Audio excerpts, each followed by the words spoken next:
इन दोस्तों, रेलवे के द्वारा ग्रुप डी जो 17/8/2022 शिफ्ट 1 में पूछा गया था। चलिए इसको देखते हैं कि पहला क्वेश्चन क्या कहता है कि 20 महिलाएं एक काम को 15 दिनों में पूरा कर सकती हैं और 16 पुरुष उसी काम को 15 दिनों में पूरा कर सकते हैं। पुरुष और महिलाओं की कार्यकुशलता के बीच का अनुपात हमें बताना है। तो 20 वुमेन कितने दिन में करती हैं? 15 दिन में। और 16 मेल कितने दिन में काम करते हैं? 15 दिन में। अब इसको काट लेते हैं। 15 से 15 कैंसिल आउट हो गया।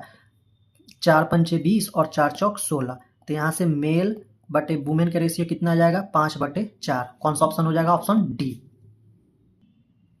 चलिए दोस्तों, अगला क्वेश्चन देखते हैं कि जॉन ने अंकित मूल्य पर 25% के छूट पर एक लैपटॉप खरीदता है। यदि उसने लैपटॉप के लिए 28,473 रुपये का भुगतान किया तो उसका अंकित मूल्य कितना होगा? तो एमपी मार्क प्राइस और सेलिंग प्राइस का रेशियो निकाल लेते हैं। 25% के फ्रैक्शन वैल्यू कितना होता है? 1/4। तो 4 की वस्तुएं उसमें 1 का डिस्काउंट दे दिया तो सेल कितना कर रहा होगा? 3 में। अब कह रहा है लैपटॉप के लिए उसने कितने का भुगतान किया? 28,473। तो यही 3 के वैल्यू दे रखा है। कितना? 28,473। तो 1 के वैल्यू कितना आ जाएगा यहाँ से? 3 नेम 27, 3 चौक 12, 3 नेम 27, 3 एकम 3। 1 के वैल्यू आ गया। तो वस्तु का अंकित मूल्य, ये 4 के वैल्यू पूछ रहा है, तो इसमें गुणा कर देंगे 9,491 से। कितना आ जाएगा हमारा? 4 से मल्टीप्लाई करोगे 4, 6, 9, 37,976 रुपये। कौन सा? 64 रुपये। ऑप्शन कौन सा हो जाएगा? Option D. चलिए दोस्तों, तीसरा क्वेश्चन देखते हैं कि 6 और 18, 39 और x समानुपात में है तो x का मान कितना होगा? तो x अनुपात 18 समानुपात 39 अनुपात x है। तो इन दोनों का गुणा इसके बराबर होगा। तो 6x बराबर कितना हो जाएगा? 18 गुणा 39। तो x बराबर कितना हो जाएगा? इसको काट देते हैं। 6 से 6 3 18। तो 3 से गुणा कर देंगे 39 में। कितना आ जाएगा? 9 3 27 के साथ और 3 3 9 और 2 11। कितना आ जाएगा? 117। ऑप्शन कौन सा हो जाएगा? Option A. चलिए दोस्तों, चौथा क्वेश्चन देखते हैं कि यदि x plus Y plus Z बराबर 11 हो और X Y plus Y Z plus Z X बराबर 42 है तो X square plus Y square plus Z square का मान कितना होगा? तो हम जानते हैं कि X plus Y plus Z का होल स्क्वायर फॉर्मूला कितना होता है? X square plus Y square plus Z square plus 2 bracket में X Y plus Y Z plus Z X. यहाँ X plus Y plus Z का मान कितना दे रखा है? 11 दे रखा है। तो 11 के स्क्वायर कितना हो जाएगा? 121। हमें इसका मान निकालना है।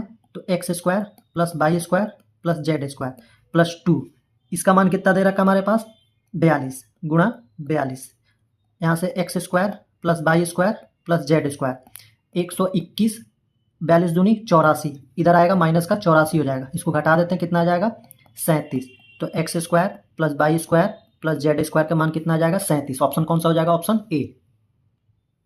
चलिए दोस्तों, पांचवा क्वेश्चन देखते हैं कि पी और क्यू अकेले एक काम को क्रमशः 9 दिन और 12 दिनों में पूरा कर सकते हैं। यदि क्यू से शुरू करते हुए वैकल्पिक दिनों पर काम करते हैं तो काम कितने दिनों में पूरा हो जाएगा?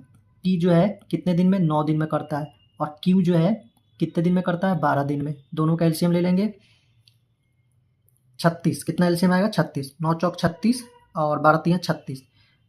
अब क्वेश्चन में कह रहा है क्यू से शुरू करते हैं। पहले दिन क्यू आएगा, फिर अगले दिन पी आएगा। तो 2 दिन काम हो गया। 2 दिन में कितने काम कर लेते हैं? 7। हमें करना कितना है टोटल? 35। अगर इसमें 5 से गुणा कर देंगे तो 5 से 35 काम हो गया। तो 5 से इधर भी करना पड़ेगा। 5 दूनी 10। अब हमारे पास बचा कितना? 35 काम हो चुके हैं, 36 टोटल काम था। तो बचा कितना रिमेनिंग? 1। अब कौन आएगा? क्योंकि क्यू से स्टार्ट करते हैं तो क्यू आएगा। क्यू कितना करता है? 3। तो 1/3। तो कितना हो जाएगा? इससे 3 से काटेंगे तो 3 10.33। कितना आ जाएगा? 10.33। ऑप्शन कौन सा हो जाएगा? Option A. चलिए दोस्तों, छठा नंबर क्वेश्चन देखते हैं कि त्रिभुज एबीसी में यदि कोण ए 40 है और कोण बी 70 डिग्री है तो बाह्य कोण ए का मान कितना होगा? तो त्रिभुज एक बना लेते हैं। एक त्रिभुज बना लिया हमने, ए बी और सी। ए कितना दे रखा हमारा? 40 डिग्री और बी कितना दे रखा है? 70 डिग्री। अब कह रहा है ए का बाह्य कोण, यहाँ से बाह्य कोण निकालेंगे और इसका मान पूछ रहा है। तो ये 40 है, ये पूरा 180 होता है। ये 40 है तो ये कितना बचा? 140 डिग्री। कौन सा ऑप्शन हो जाएगा? Option C. चलिए दोस्तों, 7वां नंबर क्वेश्चन देखते हैं कि समीकरण A X square plus X plus B बराबर 0 के मूल बराबर है। मूल बराबर है यानी कि बी स्क्वायर बराबर 4ac। बी का मान क्या हो जाएगा, एक्स का गुणांक 1 है तो 1 का स्क्वायर 1 ही हो जाएगा 4, और ए जो होता है एक्स स्क्वायर का गुणांक होता है, ए दे रखा है, और सी होता है ये बी। तो यहाँ से एक बराबर कितना हो जाएगा 4ab। तो 4 इसके बटे में ले आएंगे, 1/4 बराबर ab। ये हो गया हमारा मान। ऑप्शन कौन सा हो जाएगा देख लेते हैं, ऑप्शन ए बी बराबर 1/4, ऑप्शन ए। चलिए दोस्तों अगला क्वेश्चन देखते हैं कि श्रीनिवास ने अभी अभी एक लड़की से शादी की है जो उससे 4 साल छोटी है। 5 साल बाद उनकी आयु की औसत आयु 33 वर्ष होगी, तो लड़की की वर्तमान आयु हमें ज्ञात करना है। तो श्रीनिवास और लड़की मान लेते हैं x वर्ष है, श्रीनिवास से वो 4 वर्ष छोटी है, तो x + 4 हो गया। अब कह रहा 5 साल बाद, तो दोनों में 5 5 जोड़ देंगे, कितना हो जाएगा ये इनका योग, x + 9 प्लस इनका हो जाएगा x + 5/2, और इनका औसत कितना दे रखा है 33। तो यहाँ से हो जाएगा x + 2x प्लस ये x + x जुड़ जाएगा, और ये हो जाएगा 14 बराबर 66। अब यहाँ से निकाल लेते हैं हम 2x बराबर 66 में 14 घटा देंगे, कितना आ जाएगा 52। तो x बराबर कितना हो जाएगा 26 वर्ष। तो लड़की की वर्तमान आयु कितना माना था हमने x 26 वर्ष। कौन सा ऑप्शन हो जाएगा, ऑप्शन सी। चलिए दोस्तों अगला क्वेश्चन देखते हैं कि दो व्यक्तियों के आयु में अंतर 30 वर्ष का है। 5 वर्ष पहले बड़े व्यक्ति की आयु छोटे व्यक्ति की आयु की 3 गुना थी। कितने गुना थी, 3 गुना। तो छोटे व्यक्ति की वर्तमान आयु बताना। तो बड़े और छोटे की आयु उसके 3 गुना था बड़े, और दोनों व्यक्तियों की आयु में अंतर कितना है 30 वर्ष का। तो यहाँ से अंतर कितना आ रहा है 2 का, कितना दे रखा 30 वर्ष। तो एक के मान कितना आ जाएगा 15 आ जाएगा।